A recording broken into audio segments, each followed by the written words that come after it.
அனைவருக்கும் அன்பு வணக்கம் நண்பர்களே. எனக்கு இந்த பதிவில் நம்ம என்ன பார்க்க இருக்கிறோம் அப்படின்னா, திருநெல்வேலி சந்திப்பில் நடைபெற்று வர தென்காசிக்கு தனிப்பாதை அமைக்கிறது 6வது நடைமுறை கட்டுறத பணிகளை பற்றி பார்க்கலாம். அதோட ரொம்ப முக்கியமான ஒரு ஒர்க் ரொம்ப மும்முரமாக நடைபெற்று வருது. அது என்ன ஒர்க் அப்படின்னு பார்த்தீங்கன்னா, டபுள் ட்ராக்கை கொண்டு இணைக்கிற பணிகள் தான். ஸோ ஆக்சுவலாக பார்த்தீங்க அப்படின்னா, திருநெல்வேலி வாஞ்சிமணியாச்சி சைட்லேருந்து திருநெல்வேலிக்குள்ளே வர ட்ராக்கும், திருநெல்வேலியிலேருந்து நாகர்கோவில், திருச்செந்தூர், தென்காசிக்கு போகிற ட்ராக் எல்லாமே நாகர்கோவிலுக்கு போகிற ட்ராக் டபுள் ட்ராக். ஸோ ஆனாலும் இந்த ஜங்ஷனுக்குள்ளே வரும்போது வண்டிகள் வெயிட் பண்ணி அதுக்கு பிறகு உள்ளே வர மாதிரி தான் இருக்குது. ஸோ அதுக்கான கட் அண்ட் கனெக்ஷன் பணிகளை மேற்கொண்டிருக்காங்க. அந்த பணிகள் நடக்கும்போது லைன் பிளாக் பண்ணணும். ஸோ அதுக்கு முன்னாடி நடக்க வேண்டிய பணிகள் எல்லாமே இப்போ ரொம்ப வேகமாக நடந்துகிட்ருக்கு.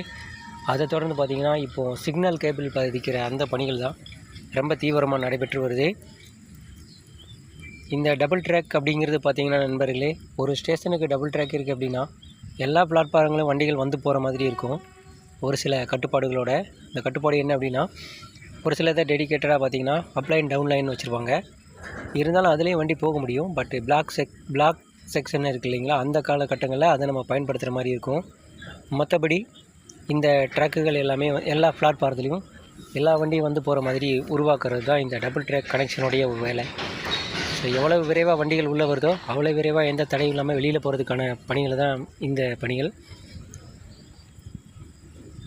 ரொம்ப நாளாக இந்த பணிகள் நடைபெற்று வந்தது. ஸோ அது பார்த்திங்கன்னா, புதிய நடைமேடை அமைக்கிறது, அதுக்கப்புறம் தென்காசிக்கு தனிப்பாதை அமைக்கிறது, சிக்னல் ஒர்க், இது எல்லாமே படிப்படியாக நடைபெற்று வந்தது. அது நம்மளுடைய பார்வைக்கு அந்தளவுக்கு தெரியலைனாலும் இப்போ சிக்னல் பண்ணுற ஒர்க் நல்லாவே தெரியுது.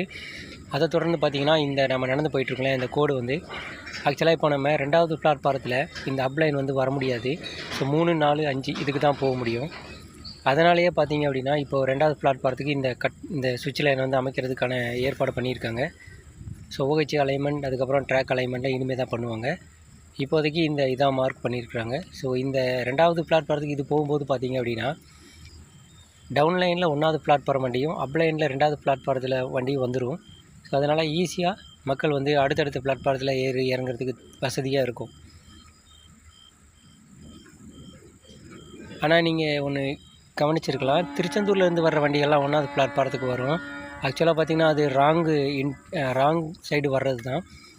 பட் இருந்தாலும் பார்த்திங்கன்னா, திருச்செந்தூருக்குன்னு தனிப்பாதை அமைக்கிறதுக்கான அமைப்பு இப்போதைக்கு இல்லை. ஏன்னா திருப்பியும் தாமிரபரணி ஆற்றுல ஒரு 200 கோடிக்கு மேலே செலவு பண்ணி அதில் பாலம் அமைக்கிறது அப்படிங்கிறது அந்தளவுக்கு இப்போதைய தேவை இல்லை.